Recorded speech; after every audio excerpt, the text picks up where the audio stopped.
I did it. We clapped at the same time. We did the clap sync. We did when we start the podcast. We did the clapping thing. We did. Yeah. We coordinated it together, and we didn't need no one to hold our hands. Yeah, no, who needs that? We're strong men, strong alpha men who holds hands. That's straight. Dude, we're not straight. We're good little gay boys. Just two fucking large Chad alphas with huge, bustling muscles and glistening abs and shit. You know, just two Chads looking at each other and rubbing one out.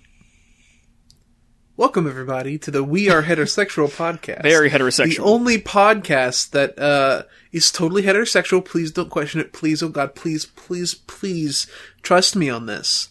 I'm your host, Mike the Chad Johnson. I guess that's my last name now. Yeah, it works. Joining me, as usual, is Frog, the man who straightness cannot be questioned. Not even a little bit. No, don't look at my Twitter. And you may notice that there is a distinctive lack of the Mothman on today's episode. Yeah, no, he just wasn't straight enough. Honestly, he just we couldn't handle his lack of testosterone, so we had to kick him out. This man was so the honest truth is that he's been working on his sideshow so much that he actually forgot today that we record. But the next episode sounds like it will probably be a good one based off of what they were talking about, which was Final Fantasy XIV. Gross. I think that will probably be a cool episode. Frog doesn't care because it's an MMO, and he only likes games that stimulus him actively. Yeah, just like my prostate is stimulating me. I'm very straight. Testosterone courses through my bulging veins. Well, welcome everybody to our show here, where we talk about penis jokes and anime. Yeah, the two most important things in that order. And what anime is more important to talk about in these trying times than a little-known series called Halo? Yeah, I mean, it came out pretty recently, I think, like maybe 23. The first one came out, I think, in 2000. Oh, straight up? Yeah, just in 20? It came out with the original Xbox. Oh, okay, yeah, it's pretty old. So yeah, Frog. As you all might know, Halo Master Chief Collection has been on PC, and they've been slowly rolling out the various Halos to us PC users. That's true. And Halo 3 recently came out, and I got to replay through that with good old Nicole. And Frog recently started playing through the first Halo campaign with Nicole. Yeah, Nicole's just our Halo buddy now. Yeah, Nicole's are a little good girl. That's a weird phrasing. You said that strangely. I don't think she'll mind. so something tells me she will not know. So how far in original Halo did y'all get? I don't know, like halfway, something like that. I'm sure there was like a few missions left, but I don't remember. We played like 4 or 5 missions. The first Halo, like the first Halo and the third Halo are pretty short. Yeah. I mean, I think that's mostly sold in multiplayer, isn't it? No, actually, Halo 1, there was multiplayer, but it was primarily a campaign. Halo 2 had multiplayer, but that was still back when not many people had internet connections, so it was mostly about the campaign. It was only, in my experience, and I played the multiplayer too, but I didn't play it online. Yeah. It was really only until 3 when internet, almost everyone had it, where the multiplayer really picked up. Yeah, I guess that makes sense. I don't know. I don't know if you guys can tell, but I've never played a Halo game until recently. So it's like the opposite story here. Mike's played it a long time ago, and this is my first experience with it. So I am a Halo veteran. Frog, are you aware? I know the lore. I've read multiple Halo books. Oh no, Frog, did you know that it's canon that the Spartan suit masturbates its users? Yeah. That is true, because it takes place. It takes care of your needs and your urine and waste. Nice. And it then takes any waste you give it. It will then fucking repurpose it to power the suit and into nutrients for your body. A piss-powered suit. Let's fucking go. Yes, the force field is powered by piss and shit. Awesome. That's Halo, baby! That's Halo for you. So yeah, I've been playing through Halo CE. I just literally like an afternoon. That's all I've been doing so far. So I can't really say much about it. You say that, but like, hey, Nicole told me how every single time you would hit a fucking checkpoint, the checkpoint marker would appear, you would turn around and shoot her with a rocket launcher. Yeah, I would do that. Fucking, which is hilarious because when I played Halo 3 with her, I wanted to play as a character you haven't. Wait, no, is he in the first game? No. What's his name? Arbiter. The Arbiter. Is the Arbiter in the first game? No. Well, there's an elite called the Arbiter who ends up being a good guy. Yeah. And I chose to play as him in 3. And he's in Killer Instinct. Yeah, he is, and he's. God, it makes me want to pick up Ki. Ki is fucking sick. It's also very fucking hard.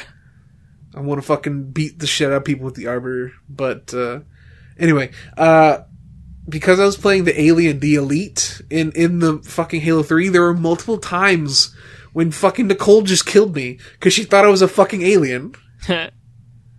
And I got so fucking pissed off at her towards the end of our playthrough. I was just killing her constantly for fun. Nice. I mean, say what you will about leftist furries, but they're racist. I'm telling you, they see an alien and they say I'm going to kill that alien. Yeah, I mean that's pretty based, honestly. Speaking of based, by the way, Halo's like okay. I hear a little baby man's got him a little adult job. Didn't I talk about this last time? Did I not? I thought I did. I don't know. I got a job. I'm pretty sure I did mention it, but I got a job. I'm a full-time programmer now, a junior programmer. I'm not going to say where, but you know. He works for McDonald's. Yeah, I work for McDonald's. I program for McDonald's. I program their burgers. If you've ever had a McDonald's burger, there is a 30% chance it was made by a frog, and that's probably why you got the gonorrhea. I mean, I don't fuck the burgers. That's not my job. That's someone else. No, but you program it. Yeah, no, I program the burger's flavor. So so as of right now, it's been by the time you're listening to this, he will be on week 2, but it has been his first week of work. How are you enjoying your first week of big boy work? Like I said, it's okay. It's mostly just been training and stuff because you know that's how most jobs start, I guess. But it's different, I guess. It's definitely a different environment than what I'm used to, which is like just odd fucking like retail jobs and stuff. Although I guess it's just it's very independent work because I'm not sure how. I'm sure it varies from company to company or whatever, and employer to employer. But at least, where I'm working, it's pretty. Oh my god, I can't stop burping, guys. It's chocolate milk, I swear. I'm pretty sure where I'm working, at least, it's very kind of laissez-faire, where they'll kind of just be like, all right, here you gotta do this, have it done by like then, later, and then he just fucks off. So that's basically where I'm at. Is it the kind of job where if you finished your work early, you could go home? No, you still get paid hourly. It's not like a salary job, okay. But it's but basically like you get assigned things to do and just do them, and it doesn't really matter how or how long, as long as you get it before it's done. I'm pretty sure before the time limit, I should say.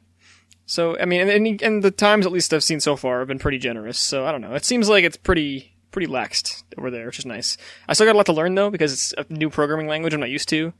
But we'll see. Hopefully it goes well. What kind of stuff do you actually like? Like, because you say program, but like, what kind of stuff do you actually do? Well, it's a without revealing too much about it, because I don't want to like fucking get doxxed or anything, or for that matter, want to expose what my employer is housing a fucking crazy person. We make websites basically. It's weird. It's like not HTML. Web design.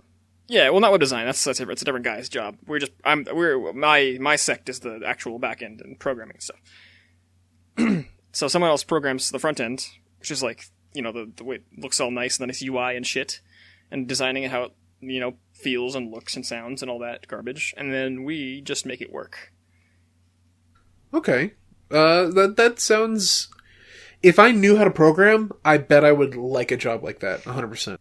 Yeah, I mean, it's interesting because it's like everything's kind of laid out for you already, right? Like you already have the framework for what you need to do. You just have to fill it with bones. It's like it's a sack of flesh with no bones, You have to make the bones. Way to make programming sound not weird or creepy at all. Yeah, it's pretty cool. Have your programmer socks come in yet? No, I'm sorry. I still have to order the programmer socks. My sugar daddy's been telling me he's been trying to get them for me, but there's a lot of COVID stuff getting in the way of the mail, so you know how it goes. This man keeps posting handsome selfies on Twitter.com, and he doesn't even have the programmer socks. He has not yet bought a maid outfit, and he doesn't have one of those anime fucking face masks. He's such a fucking... you know what? I'm calling into question, Frog. I don't even fucking think you're a programmer, you fucking piece of shit. Yeah, this is why I didn't have a full degree. I'm sorry. You know what? I'll give you a second chance, but if you don't start posting fucking pictures of you in a maid outfit with the socks on, you're holding a programmer book, I'm gonna put it on my OnlyFans for about $40,000 a month. Let's fucking go! Frog OnlyFans, when? Fuck a Patreon for the podcast. Frog OnlyFans. Yeah. Hit us up in the fucking comments if you want Frog to post an OnlyFans. And if you don't know what this man looks like, well, he's a cutie little booty. That's that can be put into question at a later date. What was weird is that... Oh, no, you're right. Speaking of things we can call into question, I think that we have on our hands yet another seasonal anime episode. Yeah, actually. It's been a while. I mean, it feels like it's been forever because of this fucking apocalypse going on, but... It feels like it's been 3 years since we last talked about seasonal anime. Yeah, I mean, because seasonal anime has been so... for a while, it was definitely stagnant, I should say, is like maybe a good word for it. I mean, fuck, last season, I feel like half of the shows we talked about back then were delayed to the point, like for example, fucking that show about like the detective dude who's like the rich guy. Yeah, that show just came back this season. Did it? With its like third episode. Oh, seriously? They only got 2 so far? Yeah. Fuck, no wonder I didn't watch anymore. None came out. I liked it. Yeah, it's fucking wild. Yeah. Even the seasonal episode was delayed by an episode because there was one show, a show we're not going to end up talking about because it was bad. But there was one show that wasn't even out until the middle of this month. Wow. So needless to say, the world ending is kind of cost us our entertainment. I don't think that's cool. But to start off the seasonal cast, because this right now we are in the summer anime season of 2020. Mike's given us a homework sheet of shows to watch. I watched most of them, but I'm an idiot. Of the ones that we're going to talk about, you only haven't seen one of them, so that's fine. Yeah, so that's true. I mean, also there's the first 2, I think. We cut those. Oh, we're not talking about those? Okay, never mind. Yeah. So no. Well, we can go over it real quickly and then just say we didn't. Because I watched these. Yeah, that's what I was going to say. Because we didn't watch the first 2 on the list there, but I was saying like the other 2. Yeah, we'll go ahead. We're going to start. Yeah. So seasonal summer 2020. The first show that we have to discuss here is No Gun's Life Season 2. Yeah. Frog did not watch it. Yeah, well, we talked about this the first season a while back, and I think I started off liking it, and I don't know if I even made it known, because I kind of stealth stopped watching it, but after around episode like 7 or 8, I got really bored with it, so I stopped watching, and therefore I didn't touch the second season.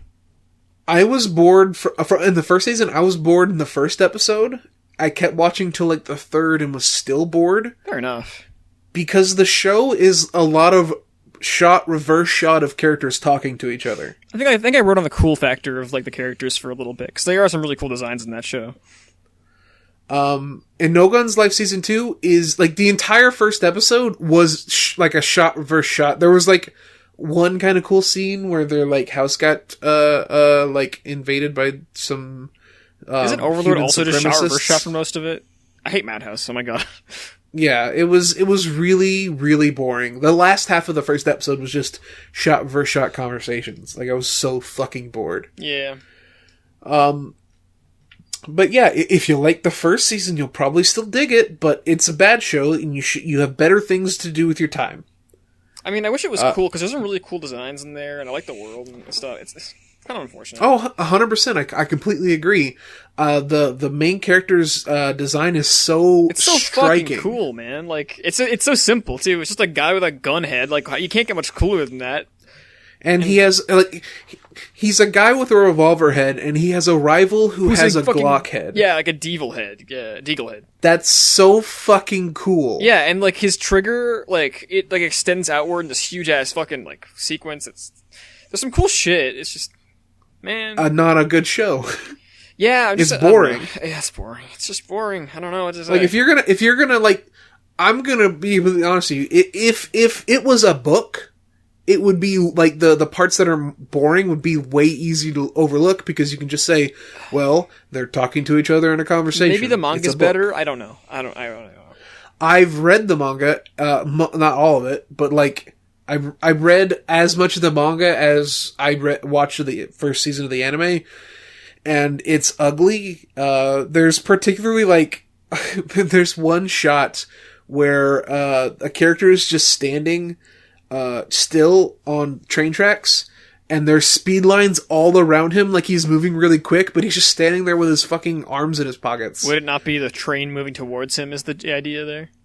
I mean, I suppose that might be what they're going for, but the way it looked was like, it looked weird to me. I did not like it. Yeah, fair enough. I mean, I'd have to see it, so. Yeah, but speaking of something else that I did not like, Fire Force Season 2. I mean, we don't even have to talk about this. I mean, maybe some new people are listening, though, so maybe we should. I am legitimately only bringing this up for search engine optimization. Fire Force Season 2, Episode 1. I will say this. I will give it some credit. It probably looks good, right? That's the thing. It's a lot more visually consistent than the first episode of Season 1 was. That's nice. Because if you remember way back when, I really didn't like the first episode of Season 1. Frog somehow forgot that I really didn't like the first episode. I mean, I think probably because I spent a lot of that time talking about, like, the character. I'd have to go back and listen to the podcast episode, but I'm pretty sure you said the episode overall was really good. I mean, yes, because I liked the subtle storytelling of, like, Shinra's smile and, like, how cool. like weird it is. It was really well paced. The first episode was. The rest of the show was terribly paced. I don't know what happened. But as much as I like that storytelling, that first episode of Season 1 looks bad. Like, there's a lot of really poor direction choices in that episode. But the money shots are great. I don't even agree there. But Season 2, Episode 1 was a lot more consistent. It obviously, because it was the first episode of a second season where I didn't finish the first season, there's a lot of, there was some stuff in there that I was just like, I don't know what's going on. But, like, I can't criticize it for that. I didn't watch the show. Yeah. But the fight in that episode's really good. They fight like a big, I forget what they call the fire people. Infernals, I think? The Burnish.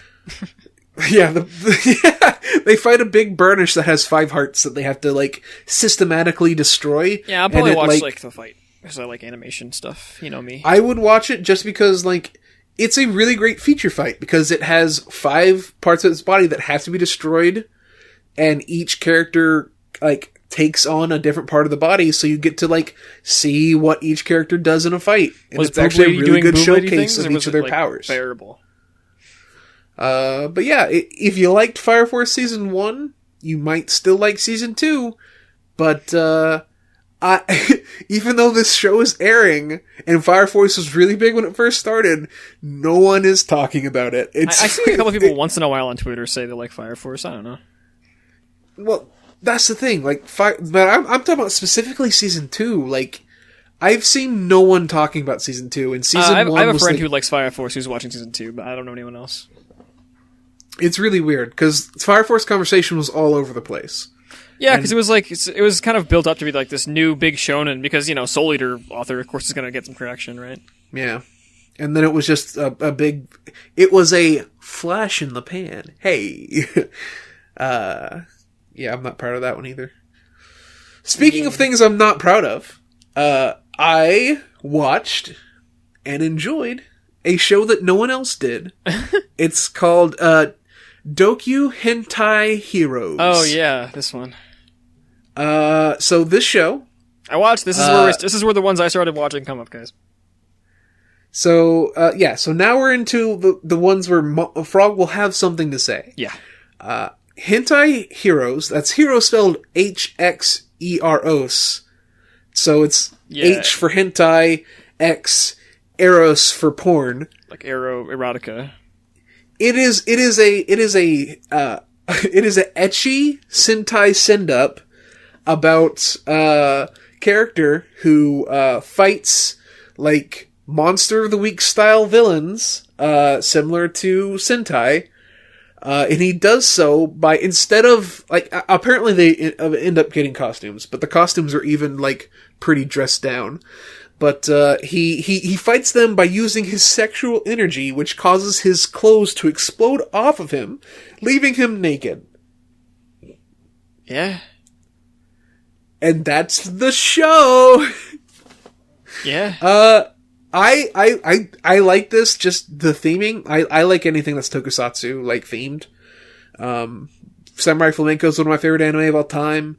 SSS Gridman is SSS Gridman. I would not say that this is on the same level as either of those. Like, even slightly.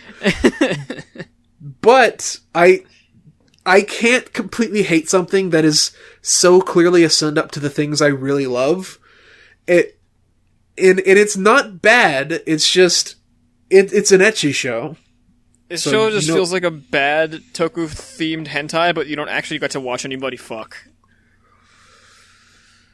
I don't know if I'd even say it's bad. There's some interesting writing in there. And okay. Yeah, like how the girl comes when he holds the guy's hand. It's fucking masterful work. Okay, right, but then like you go back to like his childhood friend had like the horny sucked out of her as a child, but she didn't actually. She did get the horny sucked out of her, but she contains within her so much horny that the fucking monster that sucked it out of her was like, what the fuck is wrong with you? You're the horniest little deviant I've ever met in my fucking life. And then fucking explodes. Yeah. Which then traumatizes the little girl to hide how horny she is for the rest of her life. Yeah. Which I think is funny. Sure. Listen. Loud. I'm not saying that H-Eros is like anything special. But if you like Sentai like I do, you might have a good time. Maybe. I don't speaking think it's good. Speaking of shows where you might have a good time, why don't we talk about the next show, Frog? I've introduced everything so far. You get one. Is this in the order? Yes. Wait, am I looking at the wrong list? No, I am. I'm not. Cool. Yeah, okay, this is fun. Fucking hate you. What? Yeah, no, I got it. I have a list. I'm good. You're set. So the next show is one that is that it's a real fun family comedy for everyone to enjoy. It's called The Misfit of Demon King Academy, which involves, you guessed it, a demon academy of magic users. And if that doesn't get you real excited, I don't know what will. Tell me if you've heard this one before, folks. Our main character is incredibly overpowered, and he solves all problems incredibly easily, I should say. What am I, fucking special? Yes. And this show is funny without meaning to be. Yeah, no, I laughed so hard at this show. Yeah. There's so basically the whole premise of the show is, I mean, we explained the gist of it, but the main character is the reincarnation of the Demon King who, like, all current magic is based off of him. Yeah, it's like he was, like, the lord for, like, 1,000,000 years, and I think something happened to him that killed him or something, and then eventually he get reincarnated, and it's just this guy, and he's the strongest guy ever, because of course he is. And he's the protagonist, and he's very unlikable, might I add. Yeah, he's really, like, stuck up and kind of... he's literally a baby. Like, it establishes in the episode that he is 1 month old and already has the body of, like, an 18-year-old, like, school student. Yeah. which was kind of a funny gag, because, like, his fucking weird normal parents were were like all super happy about, like, oh, our son, like, he brings a girl home, and the mom's like, oh my god, are you dating my son? And then she immediately goes like, 'cause he's only a month old. Yeah. Yeah, I don't know. Like, and then there's the fucking guy he fights in the very beginning of the episode. oh god, yeah. Then the guy, no, like, instantly, like, one of the first things you see is like this guy just being super obnoxious to the main character or whatever, and just being like I don't know, what's like the archetype for him? He's like the guy who like laughs maniacally whenever he feels cocky. I mean, just cocky asshole. Yeah, but like the guy who goes, whenever he like A wins. goonish character. Yeah, like a goon, if you will. Like, so, and the main character does something. Oh no, yeah, I think he like starts attacking the main character, and with like some kind of fire spell, and Mr. MC-chan just blows it away instantly, and he's like, "You'll pay for this," and then just runs away. And then later on, we see him in like an arena. Or like, yeah, what happens in that beginning part is that the main character like commands him to like shut the fuck up. Yeah. And because he's the fucking demon lord, the guy just like, I'm not doing this because you told me to, baka. Yeah. He just kind of fumbles around, and then in the arena fight, he sees the same guy, and like they kind of dilly dally for a while while the main MC-chan just kind of flaunts how huge his dick is and stuff. And then eventually, the enemy guy just kind of runs at him, and he just waves his arm vaguely in his direction, and this guy just splatters onto the concrete behind him. And then right after splattering him, he casts a spell that resurrects him from the dead. Yeah, yeah. And he's like, "Hey, what's up? You're back." And then basically he splatters him again about like 7 or 8 times. And each time, like, he comes back and he like fucking pisses his pants in fear because he literally is murdered and then brought back to life. And it plays it off like it's supposed to be some like really like hardcore edgy stuff. It's like super serious, but it's it's so funny. It's like, don't even worry. As long as it's the 3-second rule. As long as they bring you back within 3 seconds, you'll be fine. This is the 3-second rule. And he plays it off as a joke. I think that was supposed to be funny because he's like, people in my time would have loved that joke, but because he's from before. Remember, he's from our time. Yeah. Yeah, he's not even like the classic anime reincarnation where like the character doesn't realize they're the no, he's like of the Demon acutely King. aware that he is the god of all everybody, and he will win everything, and there are no stakes. Like, fuck, there's negative There's an apocalyptic tension. level power battle in the very end of this episode, in episode 1, that he breaks the 3-second rule to bring back that character from before, and he is brought back as a zombie. Yeah. With like double the magic power, and he's going to attack his brother, and his brother's like, "Fuck, how am I supposed to defeat him?" And the demon lord's just like, "Well, if you accept your brother, your power will combine together, and you will both be fine." And then he's like cowering, and he's like, "Okay, brother, I accept you," as he's charging at him, but no, they just both die. The brother just blows up, and they both explode. And like a nuke level explosion. And then right after that, he just brings them all back to life. Yeah, no, everybody's like, "Yeah, alright, cool, learn your lesson later." And then he walks off with this lady who's got no personality, who's somehow the love interest, and then that's the end of the episode. Like, it reminds me so much, like, if this was an intentional comedy, this would be masterful. And I may still end up watching more of it. I have a feeling it's not going to last. The funnies aren't going to, like, be as good as that, but... Because I feel like it's going to start taking itself super seriously. How familiar are you with the, like... This is a weird tangent. How familiar are you with the apocryphal tales of the Bible? Not incredibly, in-depth.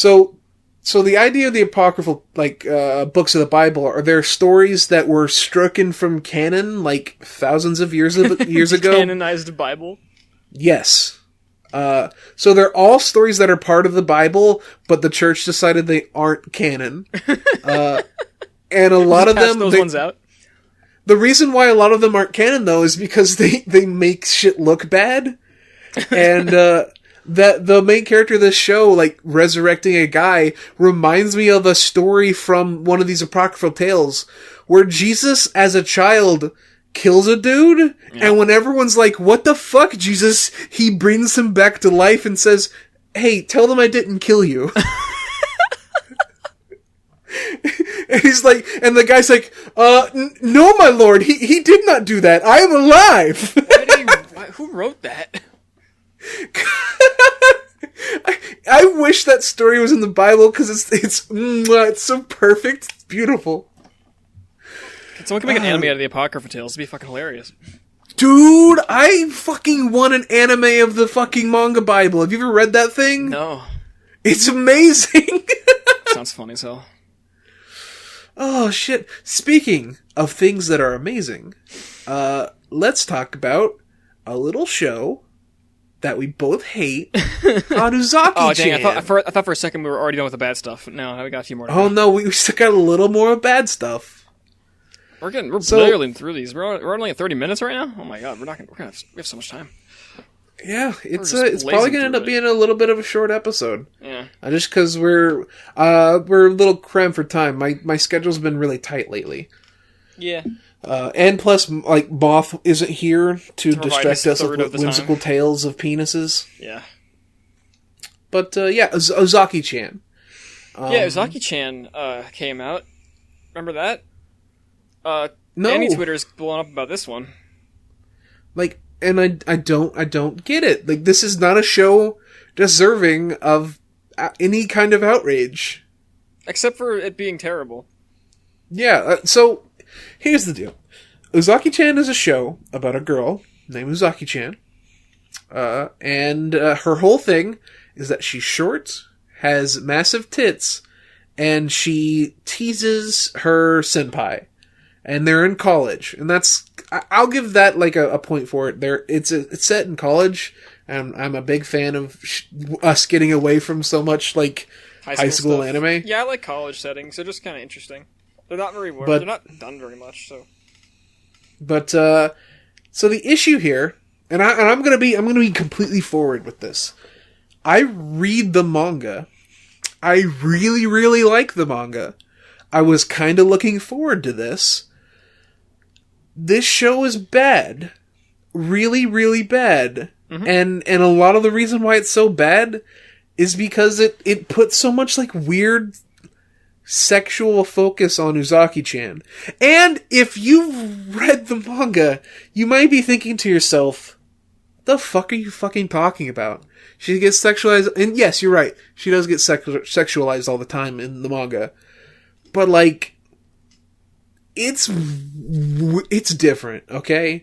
Like, there's a difference between a panel of boobs jiggling and then moving on to the next panel, and like 20 to 30 seconds of just seeing the boobs jiggle as she's standing on the thing that exercises her. It really is like several prolonged seconds and shots of just like TNA. It's really obnoxious. And on top of that, like, there are very distinctive differences in the character design between her in the show and her in the manga, where they're basically subtle, but they're pretty clear once you look at it. Yeah, if you look at her side by side from the manga and from the show, it's very clear. In the show, they made her wrists and her arms and her legs and her hands a lot smaller. And honestly, it just seems like they really didn't want to. It just seems like a really poorly drawn version of it, honestly. Yeah, 100%. I feel like someone did a doodle and was like, "Fuck, I gotta fucking turn in this character design here. I'll just take this." And they're like, "Oh, we'll make her head bigger and her arms and legs shorter and smaller." And because like if you look at her in the manga, she looks way more like an adult who just happens to be short. And in the anime, I'm sorry, weird perverts that don't care about this. In the anime, she has the appearance that is, it is a very childlike fucking appearance, okay? Yeah, I made a tweet earlier about this. like a week ago, if you're listening, that like, I mean, it was basically just an offhanded remark about how the show fetishizes infantilism and how I don't really care about that, but it's definitely a thing. But mostly just that the show sucks. Mostly because I kind of wanted to jab at people who at both sides of the spectrum who were being like, like, oh, it's just boobs. What are you getting so upset about? And also the same side people who are just being like, like, this is unacceptable. Why is this child so sexualized? I don't like Twitter discourse very much about anime, if you can't tell. Like, the people who deadass say that people are mad at this character for having big boobs. I hate those people. It is literally no one. Even the people who have like a big stink over the show, they are not even saying she has big boobs. It's all about how the show presents her. And like listen, I'm not telling you to dislike this show. But if we cannot acknowledge the fact that the show, through the characters' like design, which has very subtle but obvious differences between the manga, but also the constant placement of the camera is constantly looking down at her to imply that you do not have to imply that this character is small for us to obviously see that she is small. Yeah. And if this is something you just don't see, I can kind of get that. Not that many people think about camera direction when they're watching something. I do. Because I care about composition and like how a show is structured. And there's so many shows that are like end up being bad because they are poorly directed and have poor shot composition. Like like a show that we're gonna talk about next has some really shitty shot compositions. Oh wait, is this? Oh yeah. But yeah, Uzaki-chan, like, if you enjoy it, good on you. I'm not gonna tell you you're wrong.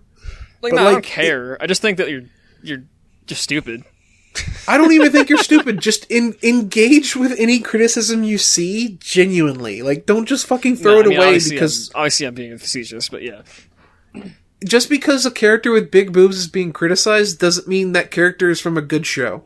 Yeah, basically. Or that it's being criticized because of that. It's just literally could be anything else, but people just like to pull out the SJW card, so... Because they're stupid, by the defense. Two of my exes... look like one of my exes actually looks like Uzaki-chan. One of them is also really short. Yeah, no. And I'm into short, petite women. Yeah, and I love large yabos. Yeah, like, no, the people who are taking this into context and being like, "This is a child," like, bruh, like just, I don't like that. That whole section was really obnoxious. Like, I think it's equally obnoxious to be like, oh, you're just triggered by 100%. Like, and just to address that side, like, if you're the person who is saying this is a literal child, it's literally not a child. Like, I understand that through the direction, it really does infantilize the character really, really fucking badly. Yeah. But the character is canonically 19 and is in their second year of high school, or second year of college. College, yeah. And further on, she gets a job, and she works with the main character. Yeah, no, it's. I mean, I don't know, man. I mean, I understand it to a point, at least the criticism, because it definitely infantilizes her a lot.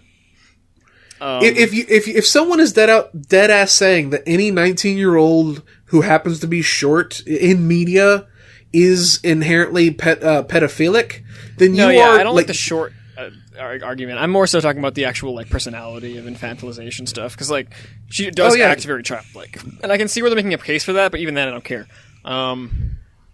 Even in the logic of the show, she starts acting that way to help him become more outgoing and proactive, like in their friend groups. Like she wasn't like that. Like the first episode even sets that up better than the manga does. Which I'll give it. I actually thought that was a good moment in the episode. I'll give her credit where it's due. There was a kind of a nice moment at the end, where she kind of like, where it's like, oh man, I had fun. You know what I mean? It's like that moment where like the harsh kind of like closed off dude is able to open up for a second. You know, it's like it's cliche, sure, but you know, it was effective. You know. And I think the show is like, or not the show, but the manga has tons of moments like that. And like their chemistry together is really endearing. Especially whenever like she does something and, it pisses him off, but then she realized, oh, she pissed me off, but she wanted to spend time with me, and that was nice. Yeah, there's a decent amount of that. And if you like that, then maybe you'd like it. I don't know. I mean, I don't like either one, but I think out of the two, I have read a little bit of manga, and I do recommend the manga more. I don't like that either, but you know, it's whatever. If you watch Uzaki-chan and you liked it, or even if you just thought it was okay, read the manga instead. It is literally just better. Yeah. Also, Stan Uzaki-chan's mom, who is just Uzaki-chan but a MILF. Yeah. That's peak character design. Speaking of peak character design, old man. Let's very briefly talk about and briefly, because when Moth is here, we're gonna go in on this show. Yeah. Japan Sinks 2020. I was very excited for this show. Same. I forgot it came out until the day after. Because there was like no publicity for this. It's surprising because Yuasa's a huge director and one of Netflix's biggest success stories because you know they made him. He made Devilman Crybaby for them, which was a huge success. So you'd think that they would kind of shout his stuff out a bit more, which is a little disappointing, but whatever. But yeah, I think the writing was on the wall. Maybe. Like, when Devilman Crybaby, like, came out, you could not escape Devilman Crybaby. Yeah. Because it was fucking good. Japan Sinks, though, like, fucking, I don't know many people even know about it at this point. No, it's kind of small. It's, yeah. So, Japan Sinks 2020, if you want to watch this, every single episode is out, and it's on Netflix. Yep, Netflix. I mean, I like that about Netflix, is they just kind of put everything on at once. So this show, it has a really solid premise for an idea of a show. Yeah, I mean, I think it's based off like a novel, right? I think so. Yeah, not even a light novel, like just an actual novel. It's so like the first episode's really, really like actually pretty solid, and you watch that. Like I remember, like when Frog had just seen the first two episodes, and I thought it was great. I actually love the first two episodes very much. That was whenever I came back to him and I was like, the show's awful. And he was like, he was very incredulous. And I even tried to show him like a particularly bad shot. And even that then wasn't he was even like, so bad, especially compared to some of the stuff I've seen in the rest of the show. That one's like not that good, but like I think there's a lot worse you could have shown me. Oh, no, there was. It's just that one in particular was like, obviously I can't show anyone the shot, but it's in episode 7. It's this one particular shot where the main character girl just like turns 90-degree in place without like no like shuffling, so it literally just looks like she turns on an axis to look at her mom and then start talking. For those who know like animation terminology and like flash terminology, it almost looked like they like shape tweened her to just be like a different direction. And she also gets a little bit taller too. It's so fucking weird. Yeah, I guess they try to make her step forward. Maybe, I don't know. It's a little weird. That one's weird. I don't think it's the worst in the show. There's a lot worse, but it's a little off-putting. Frog. You have not Frog has not finished the show. No, I'm not done yet. We'll finish for the next episode's out for sure. By the time we release the next episode, so then we'll hope Moth has also finished it at that point, and then we'll have a whole discussion about it. Because this show deserves to be discussed. There is this show is steeped.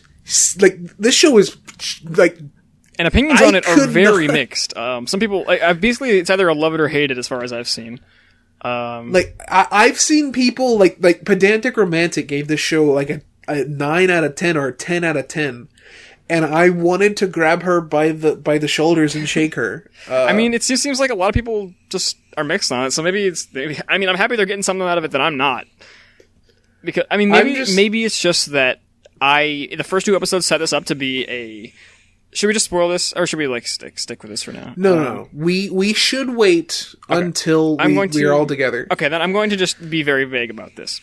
The first 2 episodes of this show set it up to be this like very character-driven apocalypse story involving like survival and like traversal of like a dying Japan. And I think the first 2 episodes do that really well. It's kind of like things happen in a really interesting pacing. The pacing's really good in the first 2 episodes. Like there's basically like something's happening every 5 minutes. They have to like face some kind of obstacle or decision. They might be like less or like, you know, more or less dangerous or interesting. And there's actually a lot of quiet time in the show just dedicated to like pretty simple things happening between like the larger kind of more impactful events. And I think it's really cool. And there's some pretty significant like loss really early on. Yes, like I mean, by like the end of the first episode, it's probably safe to say that at least a third, if not half, of Japan's population is dead. Yeah, that's like the setup here. And within like very not short after people start dropping, you know. And I think the first little bit of that is really effective until I hit episode 3, in which it almost seems like a loss that happens in the episode prior is just completely shrugged off. Later. No. there's they don't even mention it until like halfway through the episode. It's so fucking funny because there's no death. There is no death in the show more preventable than the death we're talking about. Because it literally, this character dies because one of the characters fakes like fakes like a stomach ache, just to be like, I need to use the bathroom. And she's like, okay, and we'll go use the bathroom. And then she dies. She fucking instantly dies. With no, like... Oh man, that one's funny. It's so fucking funny. She does the fucking Yamcha pose on the ground, it's hilarious. And like, that's not even... Okay. And they don't even talk about it ever again. They literally for like about 15 seconds they're mourning, and then they're just gone and already smiling. They literally like, while their body is still in view, they're laughing about it and leaving. I would say she does come up one more time. Okay. But it's I'm not going to spoil anything. It's in relation to the arc that you're currently in. All right. Oh yeah, the current arc, which which is also nuts. By the way, the series by the 4th episode completely deviates away from being about a apocalypse series and turns into some weird cult stuff. I don't know, man. Yeah. It's like it just kind of like in the middle of the apocalypse story, it just shifts for a bit and goes like, let's look at this cult, and then I assume it'll stop and go back. You can't just do that. I'm sorry. There's a really great upcoming the episode apocalypse doesn't just wait for you while you check out something on the side of the road. I'm sorry. There's a really great upcoming episode where a deaf, like, mute character stands up and says the first words they've ever spoken in their life, followed by instant death. I can't wait. Oh my god, it's the amazing. Funniest fucking thing. Here's the thing: by the first 2 episodes, I was like really gripped by this show. Holy shit! Like I was like, I think the first episode especially is like really good. Do you agree there? Yeah, I when I watched the first episode, I thought the ending was like, oh, okay, but I mean, I thought it was good. Like I was really excited to keep watching. Ending was a little bit like it was pretty like keep going like cliffhanging thing. But I think this is. Netflix usually puts out these shows in a weird, different kind of format than regular shows. You're kind of supposed to watch it, like binge it, right? Yeah. So I think it's mainly not supposed to be a cliffhanger so much as it's supposed to be like keep going, because literally, if you keep watching, it will skip the intro and it will seamlessly transition into the next episode. It's pretty cool, actually. I would say this about the second episode. I know you are also digging it still, but by like the thing that happens at the end of the second episode was. It was the funniest thing to me in the world. I mean, I can understand the mistake. I think that it's still dumb that it happened, but like it that once you accept that it was happening, it was like a thing that could totally happen. There is a character in this show that gets more people killed because of their selfishness than any show I've ever seen in my life. That is true. And we'll talk about that more, like, next episode. We're going in. It's spoil season. Yeah, okay, let's not talk about it anymore, because I'm going to want to spoil more things. We've already kind of edged Froggy, people on it. You haven't even got to the hot spring beatbox episode at the end of the world. I will have gotten there, and we'll talk about it. So, speaking of things that I want to talk about, because I'm the only one who can talk about it. Oh, yeah, you want to talk about your little, yeah. There's a little show. It is a Mappa show. No, sorry. I was looking at the wrong show. I don't actually know who did this show. But it is a romantic comedy called Rent a Girlfriend. Or Kanojo Okairi Shimasu. And this show is just a really good romantic comedy with a main character who's kind of like an understandable dirtbag type character, who's just like, he's a college student who is down on his luck. In the first 18 seconds of the first episode, he says, "I'm so lucky to have a girlfriend," and then she immediately turns around and breaks up with him to his face. Pog. And then blocks him on all social media and refuses to talk to him. And out of his, like, sadness and desperation, he sees an ad for a compensating dating app, which, if you're not familiar with the concept of compensated dating, you probably don't read a lot of hentai doujins. But basically the idea is you pay girls to go on dates with you. It's really sad, but honestly, most people who do it in Japan literally only do it as prostitution. Like, it's literally, you pay people and go have sex. But this show is wholesome. This show is not like a sex, this is not a really an ecchi show, even though the main character's, there's at least 3 times in the first 2 episodes where the main character is masturbating.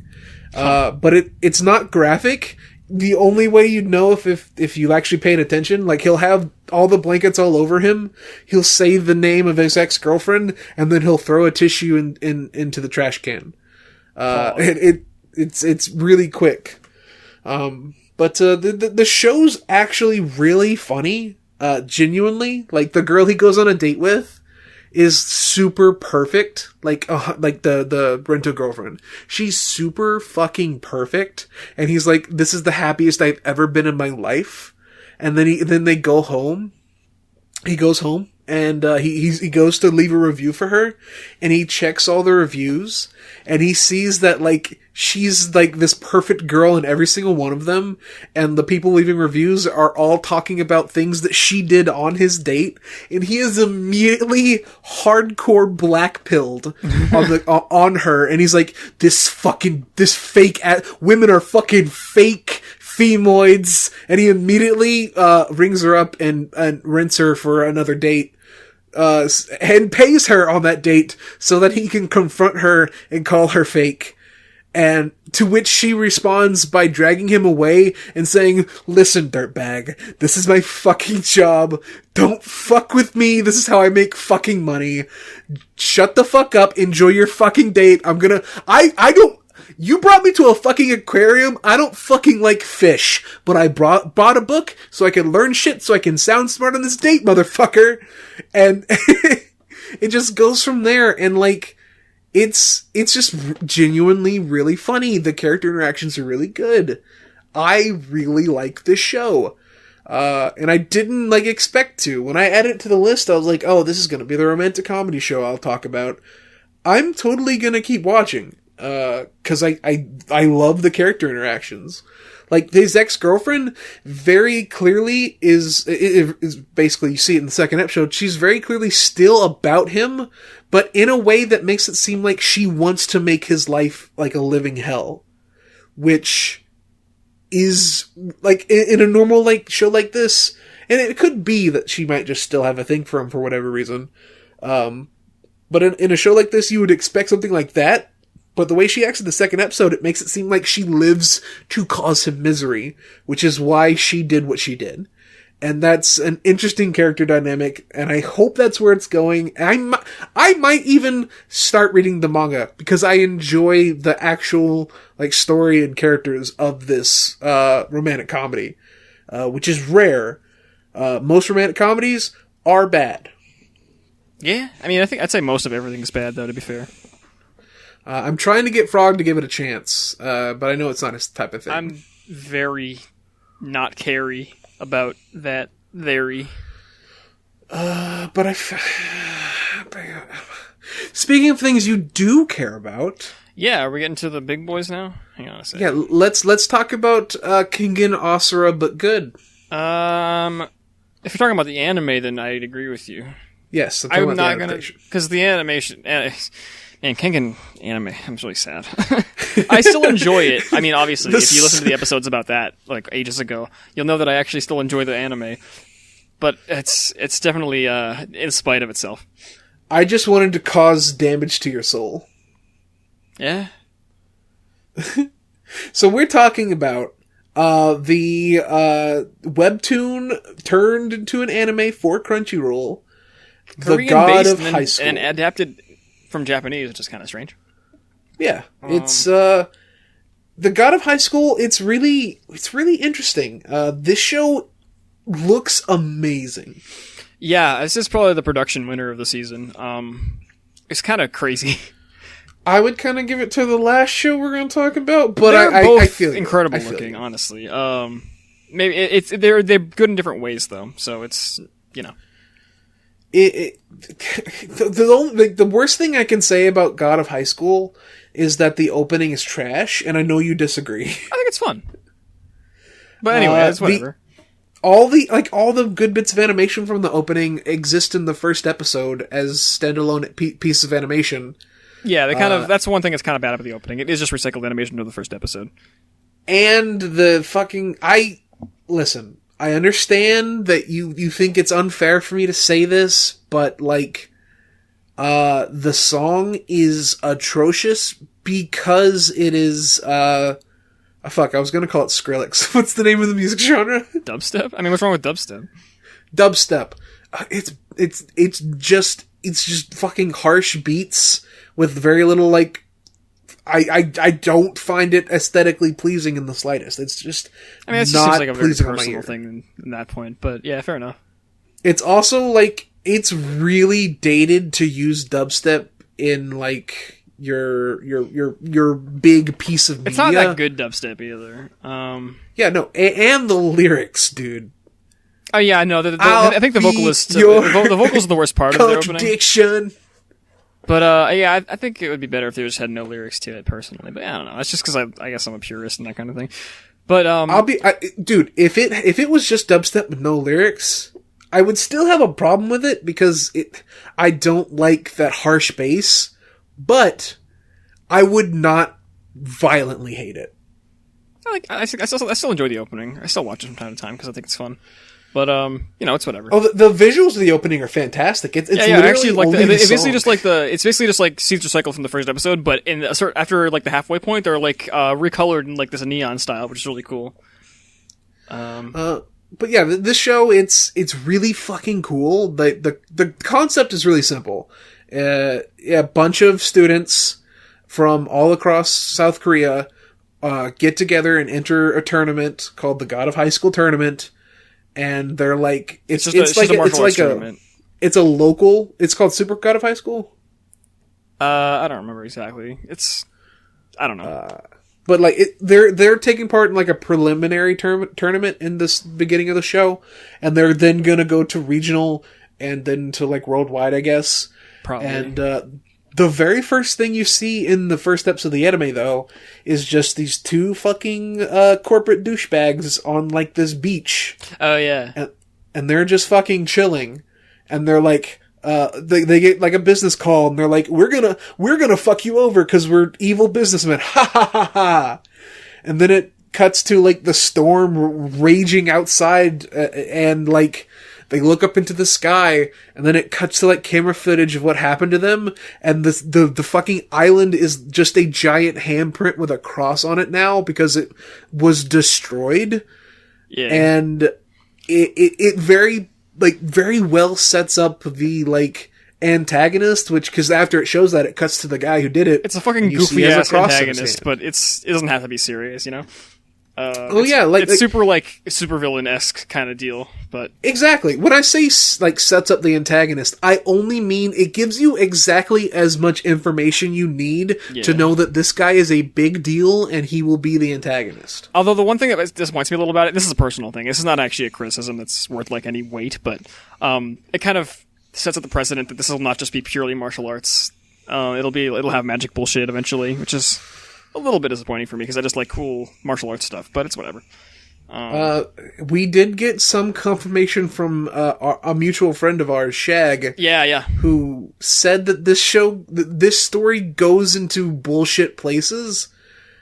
And I'm looking forward to it, because if it ends up like going into like a really bad place, I'm gonna like it for the lulz. Yeah, I mean, I don't know. I think the show at least is. I'm probably not gonna read it, but as far as the anime goes, I mean, the story's nothing special. I didn't say, but it's just presented really well. I guess, you know. I like the characters. They're fun. They interact well. They're charming, and then the animation is really good, and the fighting is really well done and choreographed, and it just seems really fun to watch. I don't know what to say. Like that first episode pretty perfectly sets up all three of our main characters. Like I don't. It's weird to call a shonen like have to have a really really good start. I think because most of them start really similarly, but it just does a really good job of like introducing characters in show not tell format, which is really nice because not enough shows do that well for some reason. You literally see them. They're all three main characters are like meeting up on like their commute towards the tournament in different situations, and they eventually all like fork into each other at the very end when they're trying to like recover a lady's purse or something. Yeah. It's kind of fun. It's a goofy situation. You get a really good showcase of all three of the characters' like main talents. Yeah, you kind of a showcase of like what their fighting styles are and their personalities all throughout this little sequence of them fighting, instead of them just like meeting up and just talking it out like any other show would, which is cool. Like just from that like opening little segment, you know that girl is good with a sword. Yeah, she has glasses. She can. You also cheeky. know that she's got like a fucking she's really dumb and meatheady. And she has a muscle fetish, just like the girl from Dumbbell. Based we know that our main character Jin, he's got crazy powerful legs because he bikes as fast as a motorcycle. and then the other guy whose name I don't remember, he punch real hard. Yeah, he punches very hard. That's all I've really been able to gauge from him so far. he even looks like Saitama pre-training. He kind of does. He's got the same like droopy eyes and stuff. Yeah. You know what? I'm about it. Like they're very clearly different characters, and I'm okay with a little light homage. Yeah, it's fine. It's fun. It also like it has like a bunch of like characters that are introduced in the first episode who are like probably going to be like on the way antagonists who all like are really distinctive. Dude, the Tai Chi guy, it's the shots in the opening too. The thing where he's like doing that cool like fighting a bunch of dudes, but I'm not talking about like the punch where he does where he kicks a guy and then he goes for like a punch with his shoulder. Like the shoulder almost. check. That is animated so well. Not only a shoulder check, just like he does a shoulder tap into like the 1-inch punch, basically. And there's a really good use of like shoot, I forget what this animation fundamental's called because it's been a while since I actually like named them. I just kind of use them. But it's the one where you kind of rattle, I guess, right? Like overstep or something it's called. But it makes really good use of that. I might make a post on Twitter about that if you want to hear more about it, because I actually really want to talk about it. But basically the show is animated really well. It's going to have probably the best fight animation this season, I'd imagine. Oh, totally. Just in the first 2 episodes, the fights are fucking nuts. The second episode already has contender for one of the best shots this year. Because there's a couple Watanabe, one of the best animators in the business right now, who did a bunch of shots for Mob Psycho Season 2. You might recognize him from when those like really trippy looking shots in like episode 5 and in one of the episodes of the plant monster where the vines look like they're like almost acting completely independent of each other and stuff. Yeah. And like in episode 5 when all the demons and stuff are coming out, like the spirits, you notice how like there's a bunch of shots where like the like demon kind of spirits' arms are like entangled in these really like hard to perceive ways. Yeah. Like, do you know what I'm talking about? You might remember what I'm talking about specifically. There's like those kind of shots. Those are all Watanabe. And that kind of reflects a lot in this shot in this episode. Except obviously in a more grounded way, because it's not really the same kind of spiritual, like magic-y kind of show. It's more like physical stuff. But he still manages to push it so far, yet so convincingly in that shot. Like, I mean, this is not really spoilers. People fight and people like get beat up and shit. So It is a storyless fight anime. it basically is at this point. The story is very, very basic shonen. You don't have to worry about it too much. It's mostly just, I think it's a very fun animation showcase of really cool fights, which is really fun. If the animation wasn't good, we would have nothing to say. I would about not it. be watching the show if the animation wasn't good. But the animation, luckily, is fantastic. And it's the by production on the Mappa, show which is isn't known for this high quality of it. Like, they aren't known for Mappa- bad animation, but Mappa's they known for, like, being, I think, hit or miss for me. Like, they can be either, like, pretty poor, like with Inuyashiki, or so like... you watched Dororo, right? That was Mappa, and it's pretty good. there were shots in Dororo that were fantastic, but there were not that much of them. No, it was definitely few and far between, and the average look of the show was, like, decent, right? But the show looks pretty, at least in the first 2 episodes. I can't speak for how well it's going to consistently keep it up, but the first 2 episodes look consistently really, really good. Especially that one set, which I will post on Twitter the day this comes out. Remind me to do that. And I do want to be clear: the God of High School does look really good, but we aren't talking about like Kekai Sensen levels of just Sakuga for just amazing Sakuga's sake. Like it's not on that level, but it is still I'm thinking of. Sorry, I watched amazing animation analysis on the Kekai Sensen fight, so it's on my brain. Yeah, I understand that, but I guess it's not like as consistently incredible, but the highs of this show reach well to that point, I think, and the lows are way above average. Yes, for sure. But the highs of the show definitely reach above the rest. Like it's. I mean, I guess like. I mean, I really wish this was a visual format so I could just show people that cut from Watanabe in the second episode, because it's just a really, really incredible use of stuff. I really hope the animation analysis guy, if you guys don't know, actually, we should do a shout out. I mean, no one's going to listen to this, but you know what I mean? It's on the Peg Barian's YouTube channel, right? Yeah, so Peg Barian's used to be like an animation channel with animators doing like, actual animations and stuff, but that kind of died after a while because they did it more independent and like contract work.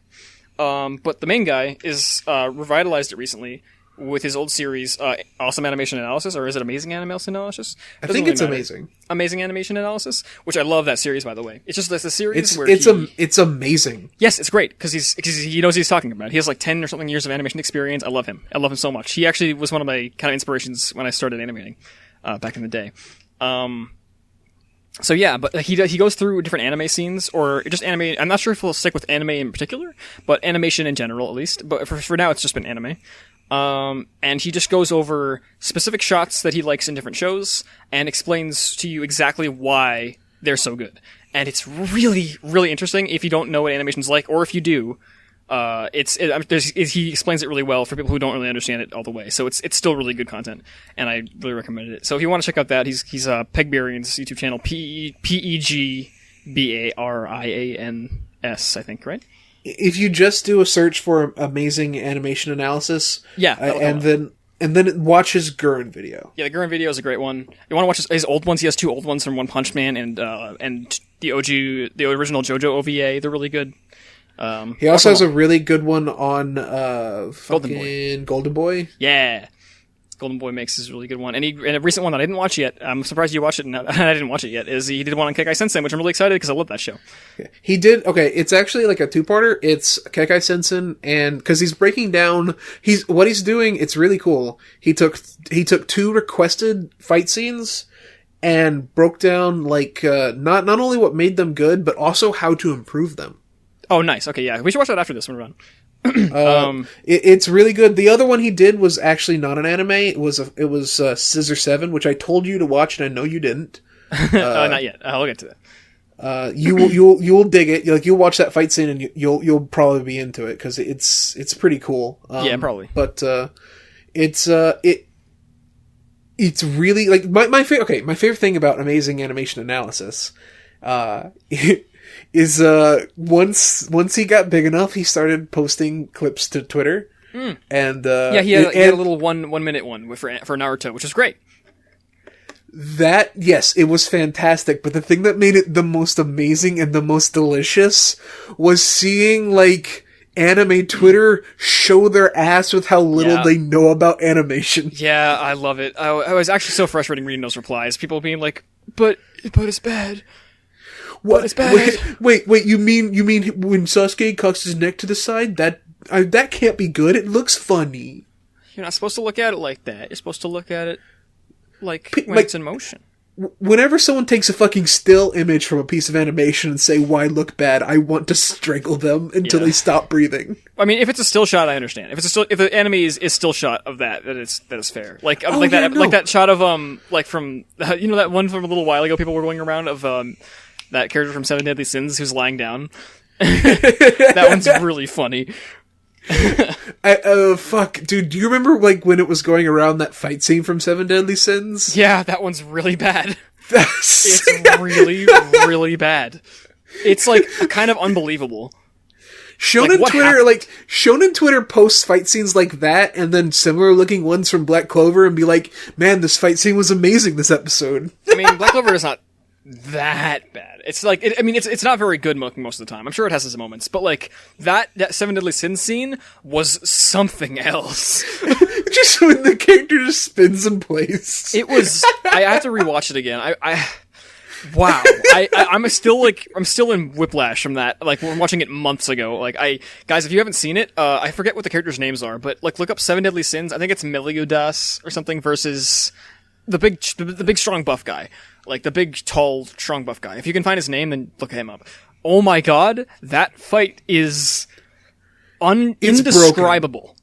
It is a broken fight scene, but not in like it the is good the most way. Entertaining thing I've seen in a long time for the absolute opposite reasons. It is peak stuff. Anyway, back to God of High School. Yeah, so basically what I was saying is the peaks of the show reach very, very high.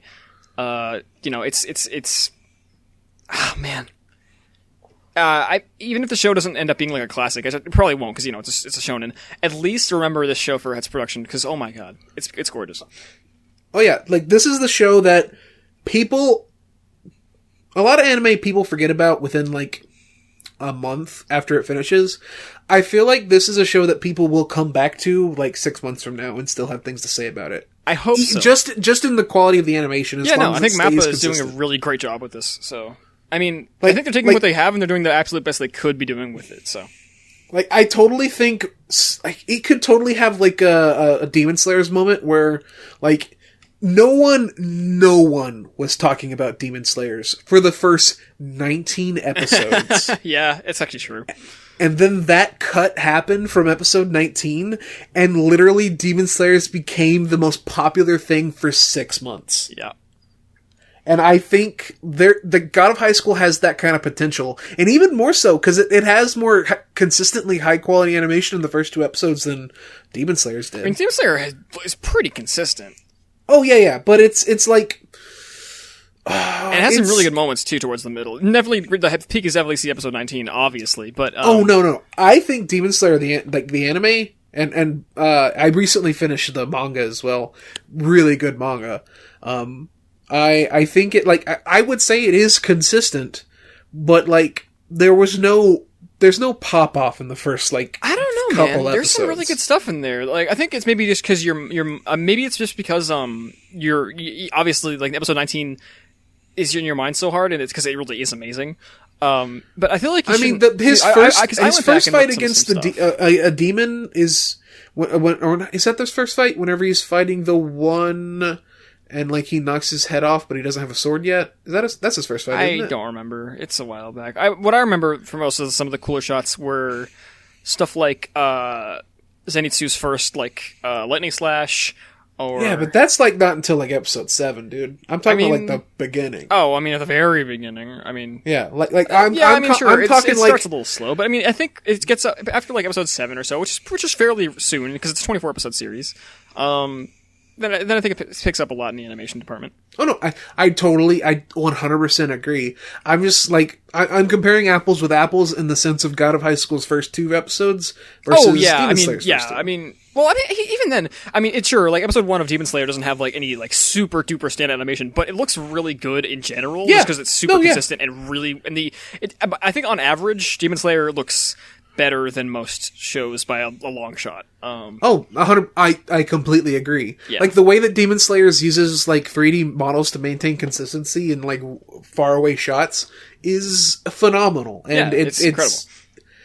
Like I don't have very many negative things to say about the Demon Slayer anime. No, honestly, Demon Slayer is like another like one of those almost perfect adaptations. I 100%, like, I think you said it whenever you read the manga too, that you liked the art style and the anime more. Yeah, I'm definitely there. I totally get it, because the more cartoony art style would not fit the... I think it makes some of the moments... it kind of fits. Yes. Not as good as the anime art style, yeah. I would say that for a manga, the more cartoony looks, it fits a little bit more. Yeah. But, I think they have, like, sorry, we're completely off rails now. That's fine. But I think if they do it the second season for Demon Slayer, I really, really hope that they incorporate that more cartoony art style just a little bit, because there are moments in, like, the arc after the train arc, which was the, Red Light District arc, like, that moment where fucking, small spoilers. Pig guy. Inosuke. Thank you. I don't know why I blinked. I literally just read this. The moment when Inosuke crashes his head through the ceiling and says, "Buff mice, bring me my swords," and just two jacked mice come out of the shadows with ninja bandanas on and hand him his weaponry. The manga definitely seems a little sillier, like eager to get silly, although it does have its serious moments. But I think like basically like it works better for the comedic moments that are sprinkled around. But when it gets more serious, I definitely would rather have the anime art style.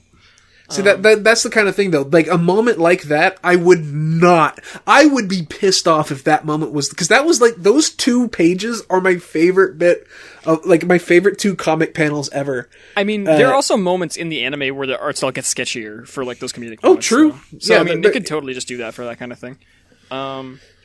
But yeah, I think... okay, this is really a big tangent here. But quickly about Demon Slayer, because we're done with the manga. We both read the manga, so the manga I've actually completed because it's done now. Not going to spoil anything, because, you know, we're not that kind of show right now. Everyone dies. Yeah, everyone does die, that is true. But fucking... I think... There's a lot of really cool character moments. I think some characters get like less than they deserve, but whatever. Talked about that before personally. But I think that the art style is kind of a little at odds with what kind of heights the series might reach at some points. Because like with like the climax of action stuff, it still looks decent, right? It's not like a bad looking manga at all, but it definitely looks a little scratchier than like something like I don't know, like... I honestly feel like that gives it a lot of character.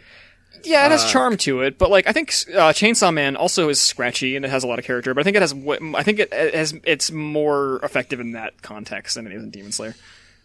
I would say like Chainsaw Man is like a completely like it's very different. Yeah, don't get me wrong. Fujimoto's like art style is so like it's so distinct that I want to say it's bad on purpose, but I don't think it's ever bad, even when it's like not amazing. There's some times where it's a little bit bad, but like very few and far between. Like right after Denji fights the big bat monster, and like right after that, the art style goes to shit for like 3 chapters. I remember the specific panel. I think it's when they're fighting like the Katana Man for the first time, where that girl with the knife. I don't remember her name. Like it doesn't matter. You know what I'm talking about though? Yeah. Like there's a moment where she like runs over the snake devil, she jumps over it, and it's like a stick figure.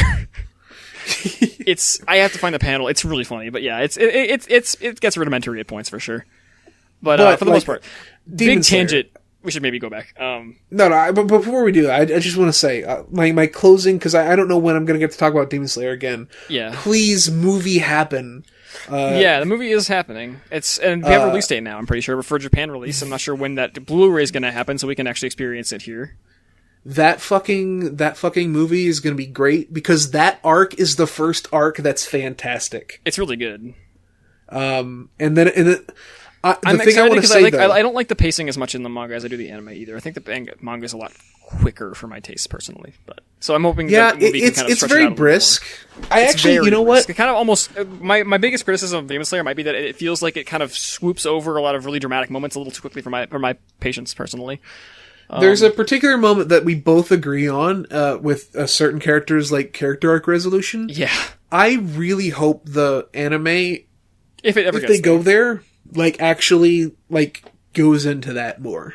I hope so too, dearly, because that is a criminally underdeveloped thing that happens out of the nowhere. Not gonna say anything, but it's for like probably my actual favorite character.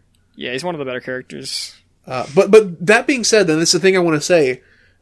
Even that moment aside, it's amazing for a manga with a cast this size to have multiple moments where every single character shines. Yeah, Like, that's true. Everyone gets a moment, which is really cool, and they all and a lot of them get multiple moments. It's so fucking nuts. Yeah, well, what's kind of cool is that this is not really a spoiler so much, but like the arcs coming after the anime where they ends. If you guys have seen the anime, where like all the Hashiras, like the pillars, like the big cool ninja dudes that are like the big boys. Every arc from henceforth is basically a way to show off what they are, and then the last arc kind of smushes them all together and they do the big thing. So it's a really cool way to do it. As rushed as it feels at times, it doesn't ever feel crowded, despite the fact that the last arc is literally about all of the characters. But they're all kind of in their different little zones too, which is cool. And that last fight's super good too. Yeah, it is. I think it ends a little bit weird, but it's interesting. I think it's not bad. I think it's just strange, and I think it works for what it is. But again, I think if they eventually animate that, they could clear up a lot of the issues with that last fight. The pacing, yeah. I think pacing is the biggest thing. The anime gets a lot better than the manga. Yeah, the anime is just a lot more slower paced. Yeah, I think. I mean, yeah. I think for the most part, that's usually a good thing because a lot of manga speeds up too fast. To some degree, I think. Excuse me. Oh my god.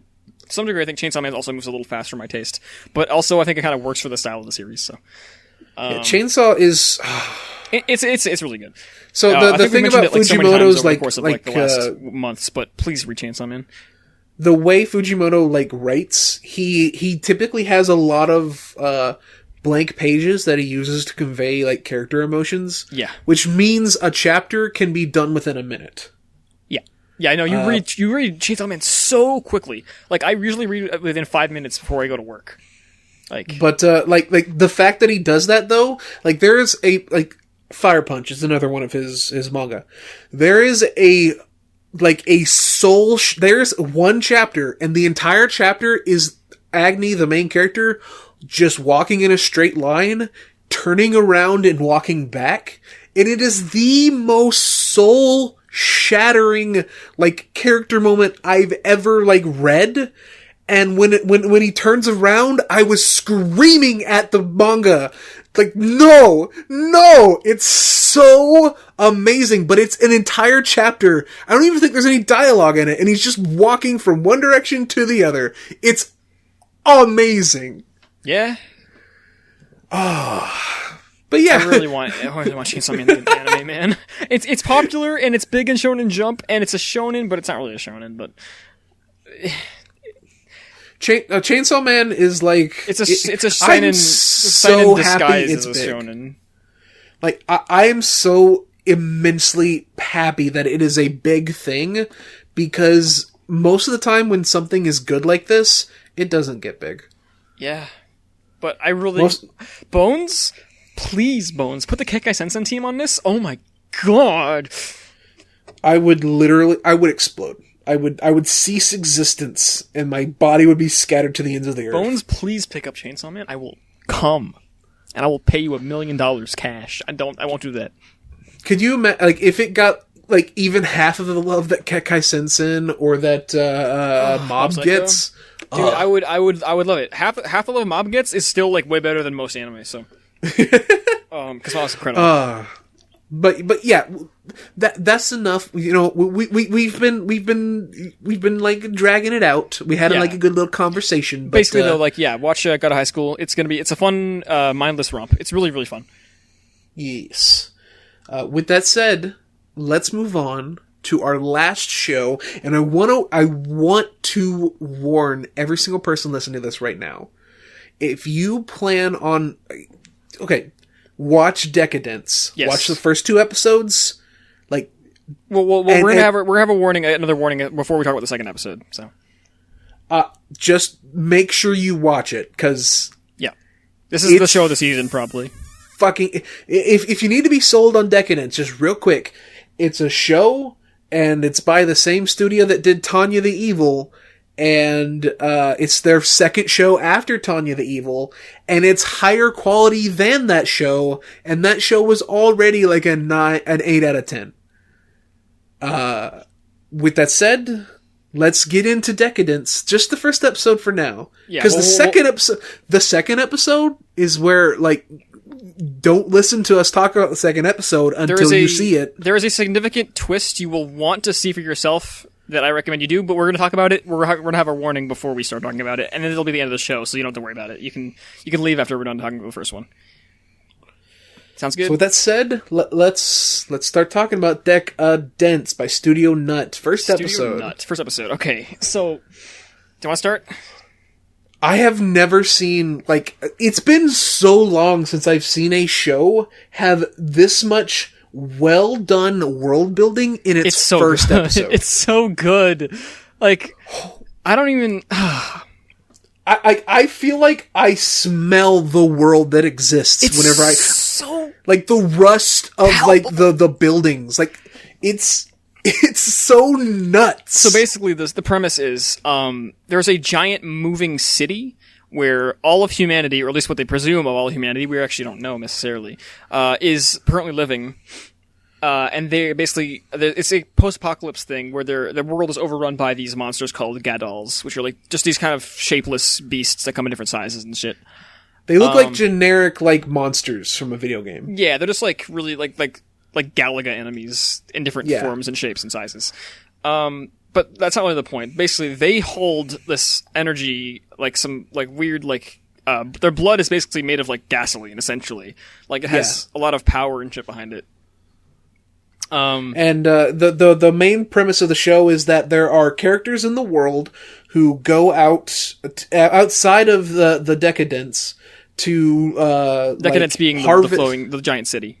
Yes, to harvest the blood that they then use to power the ship that keeps them alive. Yeah, the Deca-Dence. And it's basically like that.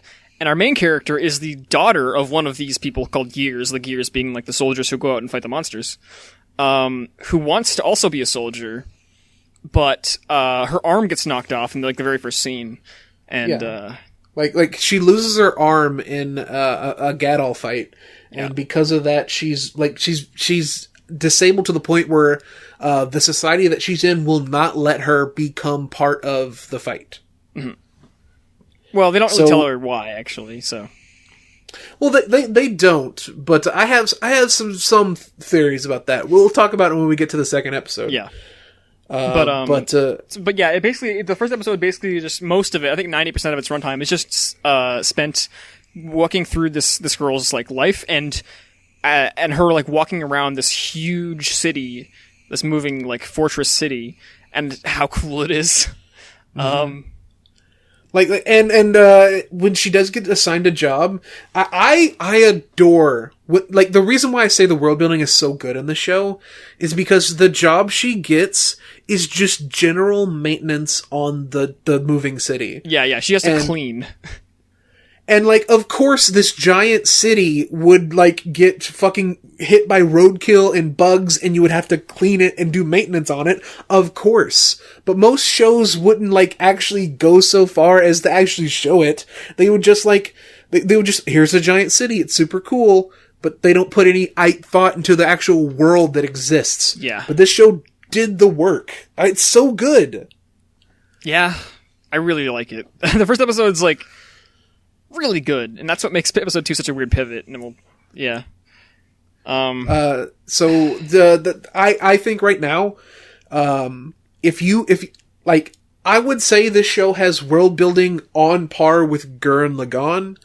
Yeah. And if that is not enough to get you to try the first episode, what are you doing? Like, you don't watch the show. Like, what are you doing? Watch the show, please. With that said, do you have anything else to say about this first episode? Production's great. There's a cool action scene at the end. It looks very, very good. So, man, the animation is so nuts. The music in the first episode has some cool like Celtic chords in there, and it's really nice.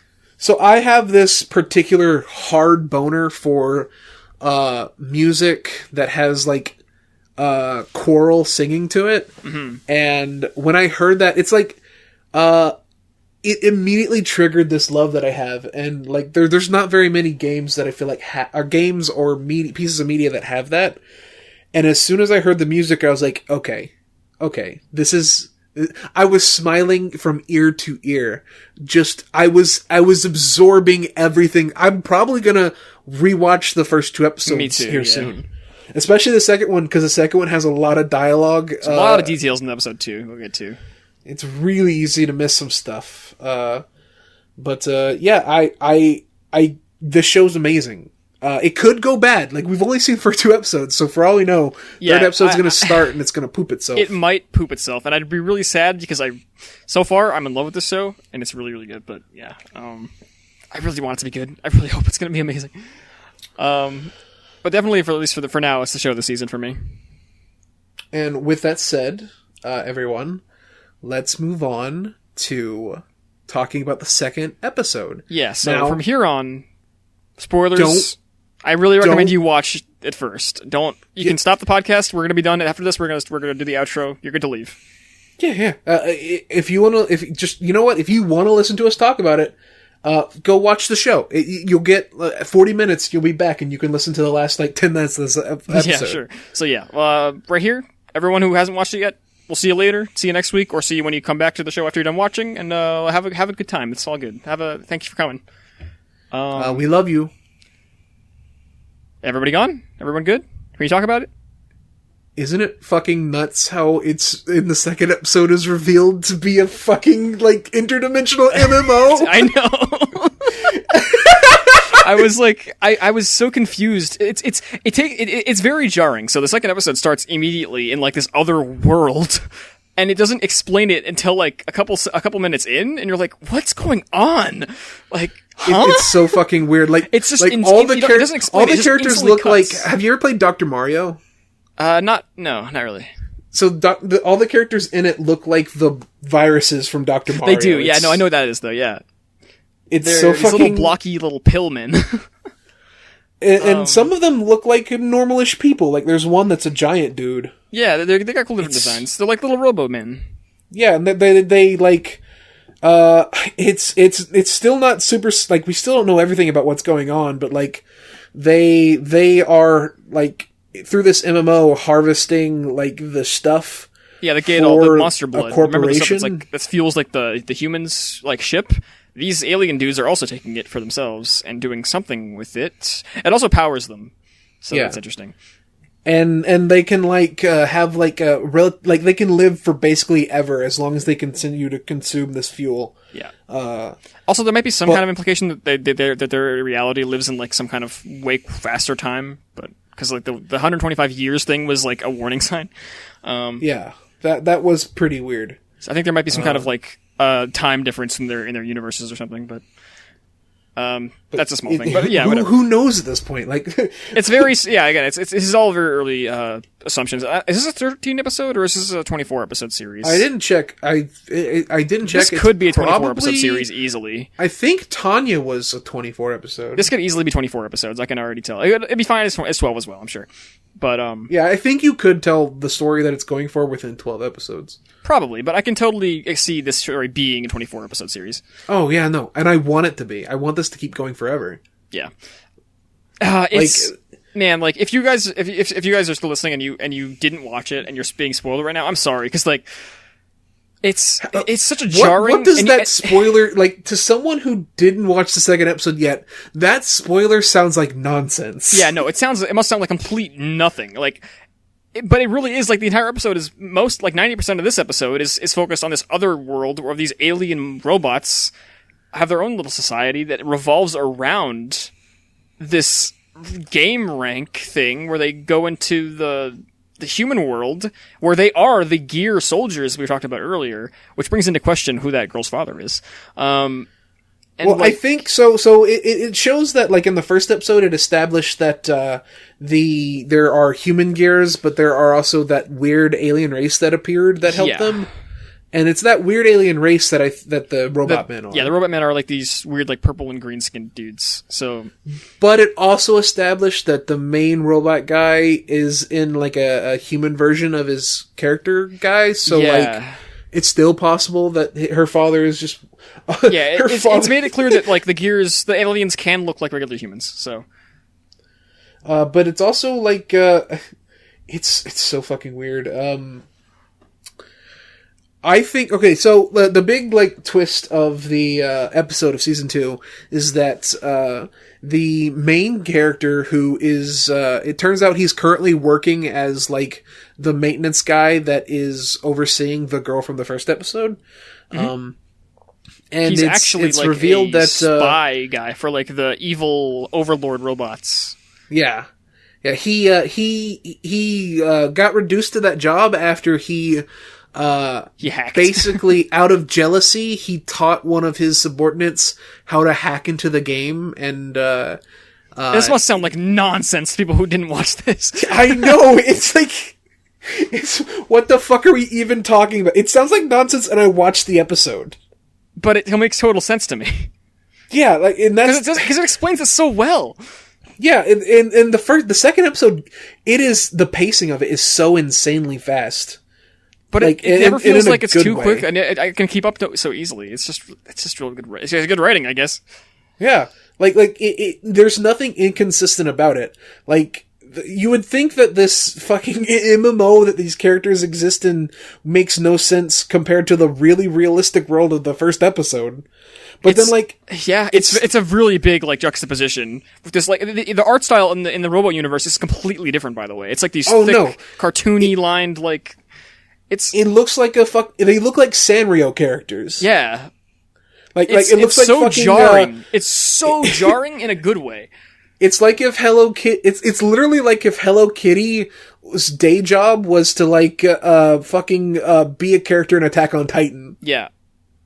And, like, there's a shot at the end of the first episode where it shows these robot goods, and we didn't understand what it was until this episode. But I thought it was, like, something to do with something on the ship, but no. Yeah, maybe. I mean, it could be that, like, their interdimensional ship that they're on is inside of it. It nuts. Could be a micro universe. Who knows? We really don't know anything. Oh, dude, we didn't even bring up, like, the Deca-Dence has the coolest. Oh yeah, the Deca-Dence is also a giant, like, mecha fist.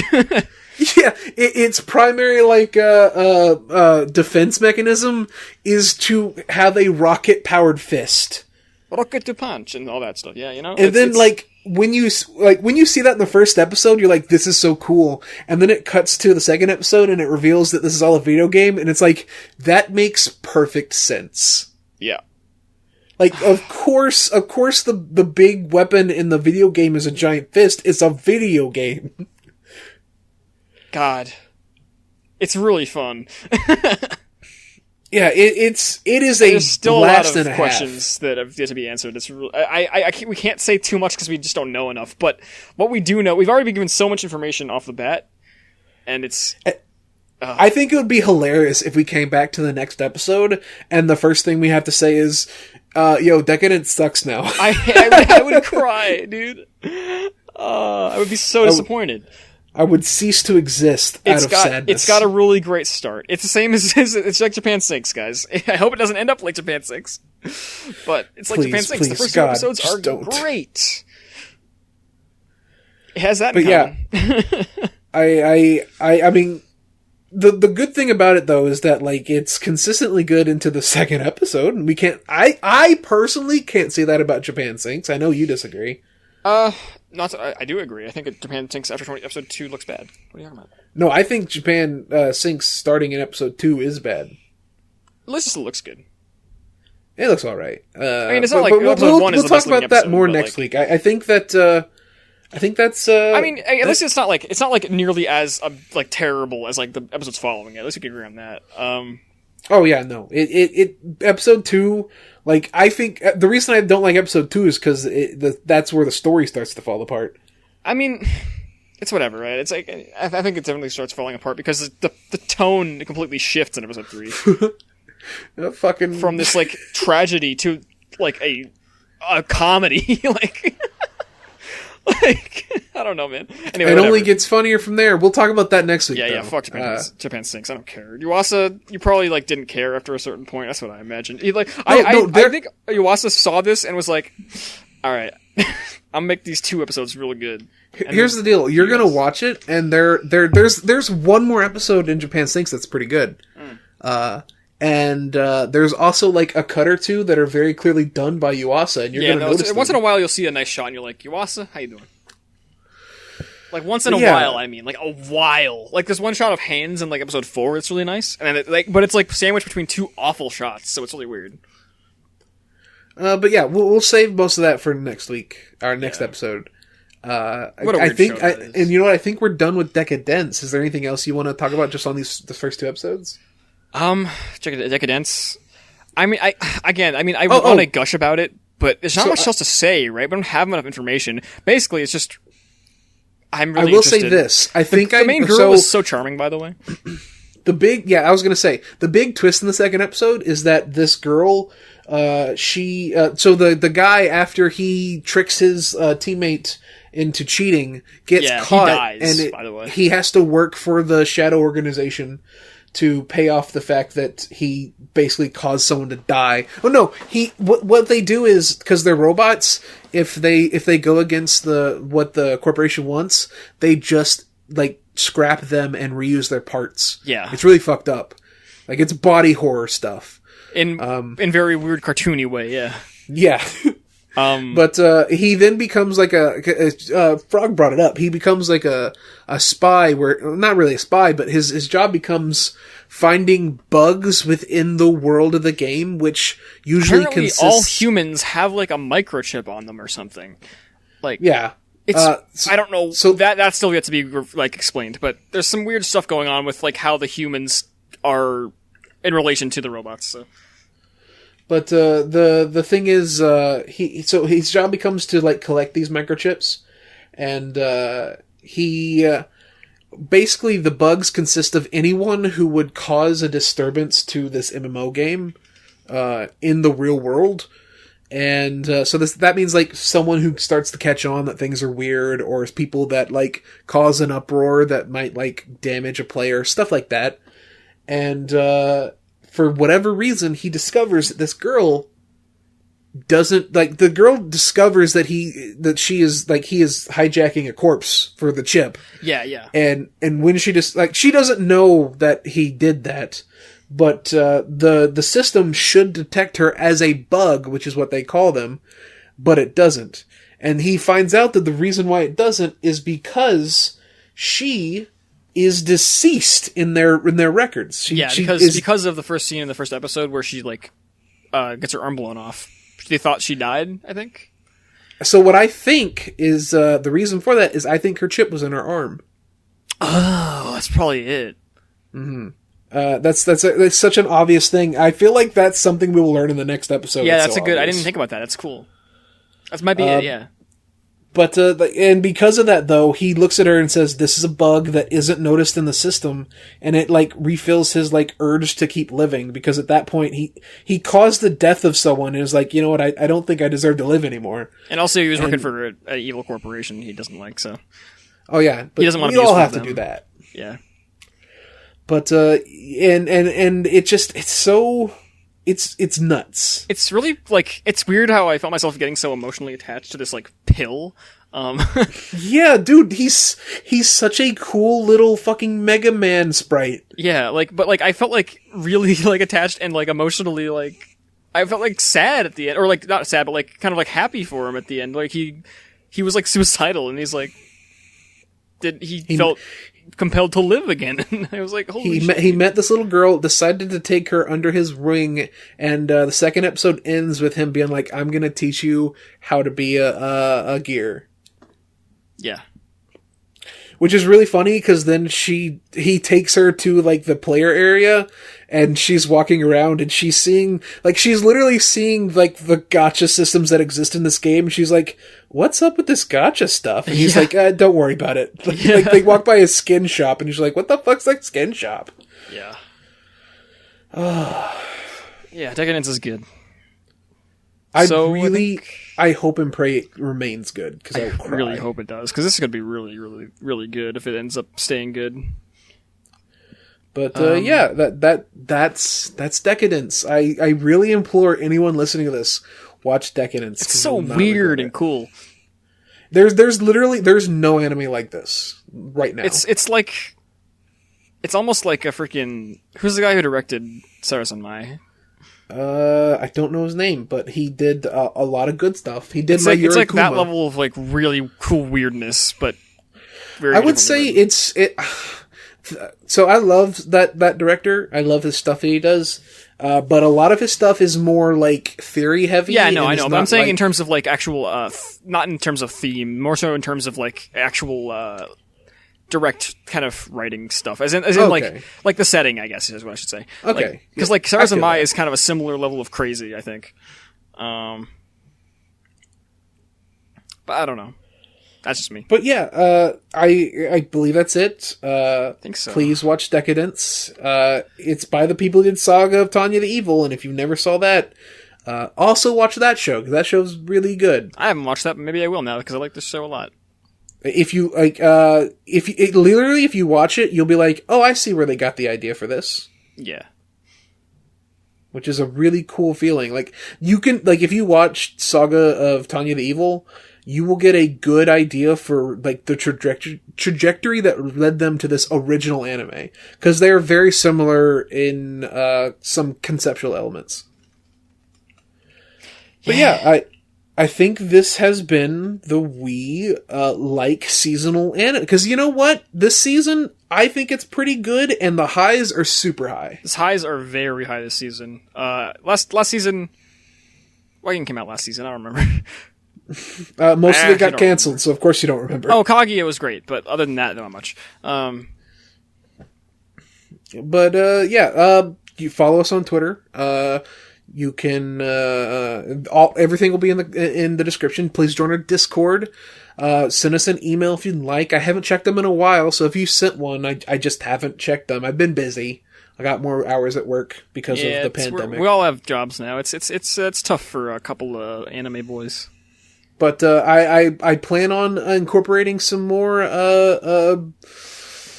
structure to the show. So if you've sent an email or you would like to ask us a question or just tell us about something, tell us about your day. How are you doing? Are you okay? We will not answer if you talk about your day.